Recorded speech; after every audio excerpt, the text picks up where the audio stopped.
السلام عليكم ورحمة الله. يا سعادة الريس، عشان خاطر ربنا اسمعنا اسمعنا. انا ما بقتش قادرة اعمل اي حاجة ومش لاقية اي حاجة، ولا عارفة اكل عيالي ولا عارفة ادفع ايجار عليا، وانا عايشة بطولي معاك 5 ايام. انا ما بقتش عارفة اعمل اي حاجة. انا ابني مات مني، مش عارفة اجيب له حتى علاج.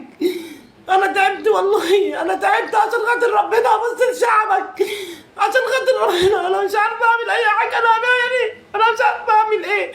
انا مش عارفة اعمل ايه والله. عشان خاطر ربنا اسمع. عيالك بيموتوا، عيالك بيموتوا والله. مش عارفه اكل عيالي. انا بنتي اتخطبت، مش عارفه اجوزها. انا مش عارفه اعمل اي حاجه. عشان خاطر ربنا اسمعنا اسمعنا واسمع شعبك بيموت.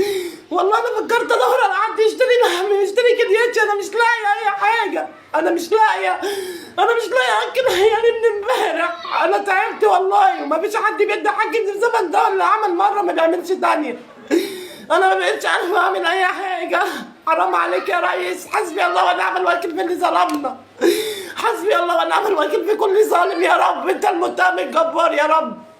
حرام عليك اسمعنا بقى. كفايه كده، كفايه. انت بتبني زفت وبتبني نيله واحنا مش عارفين ناكل.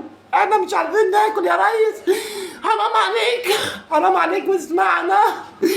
للأسف ده حال ستات كتير دلوقتي، أو ده حال معظم البيوت في ظل ارتفاع الأسعار المهول الموجود حاليا، اللي المواطن مش قادر يقف قدامه. نتمنى أن يكون في حلول لارتفاع الأسعار علشان الناس تقدر تعيش. شكرا.